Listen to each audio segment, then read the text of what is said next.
بسم الله الرحمن الرحيم والصلاة والسلام على رسول الكريم. السلام عليكم ورحمة الله تعالى وبركاته. And welcome to Takaful online course. And today we shall carry on the discussion we started on Mudarabah. We have started highlighting the important Sharia contracts pertaining to Takaful, and we have covered Wakala, and we are in Mudarabah. We have covered a few courses. Let's just cover the last stations in Mudarabah briefly. Of course, we are trying to put the context in the Takaful business operation model, and we mentioned that Mudarabah basically does exist on the investment side, where the risk fund is deployed for investment for the interest of the participant. So some of the conditions pertaining to the Mudarabah is there are some conditions in the capital, some conditions on the profit, and some conditions related to the labor, which basically overall represent the main pillars of Mudarabah. And briefly, they are: number one, with regard to the conditions of capital, the capital should be in a form in cash or kind. And typically, when it comes to the Takaful operator, normally it is in a form of cash. In a form of cash, as a result of the contributions of the participant, and that cash basically will be deployed in investment. But we have to keep in mind those investments could be somehow turned into some kind of asset in the course of basically investment. But definitely the initial capital or the initial capital invested, it would be in a form of cash as a result of the cash contribution. The second one is basically this cash or this money or this capital should be present, meaning is not regarded as a debt to be deployed from the liability of the Mudari, but it should be a present and it is not in debt, then handed over to the Mudari. But in the case definitely of the Takaful, the capital is present and is not regarded as debt. Now the other condition is that the capital should be delivered to the Mudarib, meaning you cannot put any restrictions to the Mudarib to the access to the fund in order to invest it with the objective agree upon and according to the mandate. And of course, in the context of the Takaful, the capital has been provided and has been delivered to the Mudarib, which is the Takaful operator, again in a form of capital contributions or by the participant.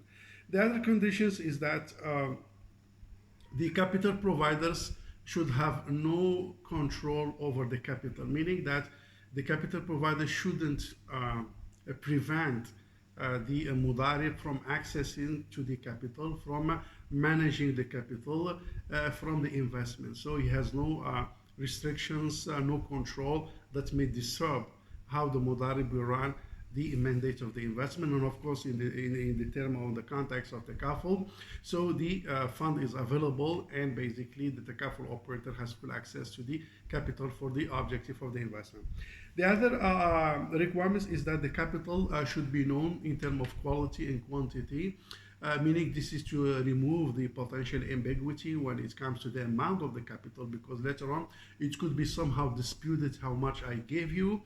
So the amount, or if it is in a form of kind or asset, the quality, the quantity, the description should be known to remove any kind of potential dispute by the different parties. And in the context of the Takaful, definitely the money is in a form of capital, and the contributions is known, and throughout the accounting basically, and the auditing and the other measurements of governance, so the amount is known and determined. So as you can see, most of the Mudarabah conditions pertaining to the capital have been fulfilled in the context of the Takaful operation.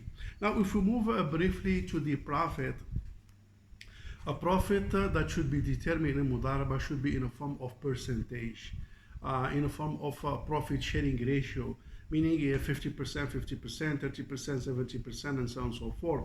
So it cannot be predetermined in a lump sum amount. For example, I give you an investment of 100K, then you take 5K or you take 10K, an absolute amount. That one is not allowed in the context of Mudarabah. It is allowed in Wakala, it is allowed in Ijara, but in the context of Mudarabah is not allowed because it is regarded as a partnership.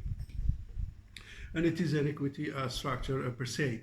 So it has to be determined in the context of Mudarabah. In the Takaful operator, basically the investments profit return is determined between the participant and the Mudarib, who is the Takaful operator, in a form of percentage.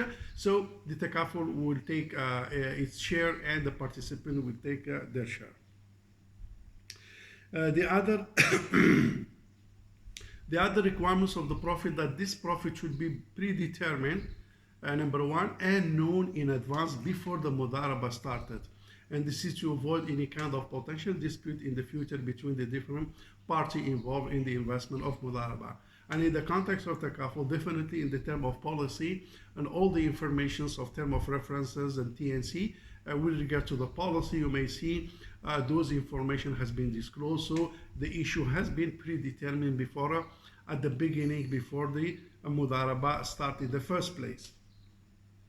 Now the other requirements of the profit is that the profit will be determined after the capital has been fully restored. And as you know, accounting wise and business wise, we cannot talk about the profit unless the capital is secure. Anything over above the capital and cost, basically we'll be talking about the profit. Here we are not sharing the revenue, but they are sharing the profit. And as you can see, most of the conditions of the profit of Mudarabah have been fulfilled in the context of Takaful operation model. Now, if you move to the last point with regards to the conditions of the labor, is that number one, the labor or the work is provided by the Mudarib. And in this case is the Takaful operator who is acting as a Mudarib. And keep in mind, as we mentioned before, Mudarabah is a combination between capital and work. Capital is provided by the capital provider and the work is provided by the Mudarib. So here the Mudarib, as one of the conditions, will be 100% provided and managed by the Mudarib for the, of course, executions of the mandate of the investment. Now the second point, which indicates Takaful operators is handling the investment of Mudarabah without the involvements of the participant. So he's handling this task. Now the second point required in the labor or the work is the capital provider should not what's so-called interfere in the management of the business of the investment of the Mudarabah. Meaning that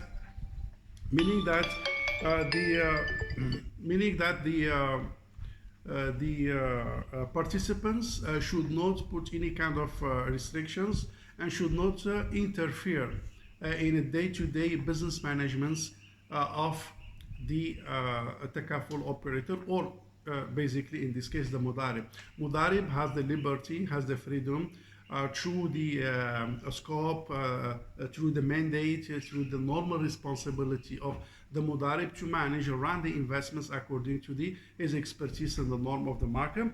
And the participant or the capital provider doesn't basically interfere in the day-to-day business management of the Mudarabah, and as a result of that may disturb the business operations and the objective of the what's so-called of Mudarabah. Now in the context of Takaful, we will see that basically participants, they don't interfere in the managements of the what's so-called Mudarib business investment and operations, but of course as part of the overall Sharia governance, we have definitely the board of directors, we have the Sharia board, we have the Sharia compliance officer, we have the Sharia what's so-called audit, we have the internal audit, we have the external audit, we have the regulations, we have the central bank, we have the security commissions. All these are basically measurements that preserve the Mudarabah capitals and work as lines of defense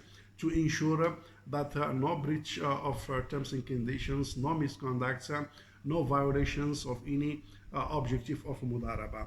Yes, they don't interfere, but there are measurements which are in place to ensure that basically all the terms and conditions with regards to the Mudarabah has been preserved, especially from the close lines of defense related to Sharia, such as Sharia audit and Sharia what's so called compliance review and Sharia board to make sure that all the terms and the conditions has been observed in the operation of the Mudarabah. I think this is the overall descriptions of the Mudarabah when it comes to some conditions pertaining to the capital, some conditions pertaining to the what's so called profit, and some conditions pertaining to the labors. With that, thank you very much. Inshallah, we shall carry on further discussions in the future. Wassalamu alaikum wa rahmatullahi ta'ala wa barakatuh.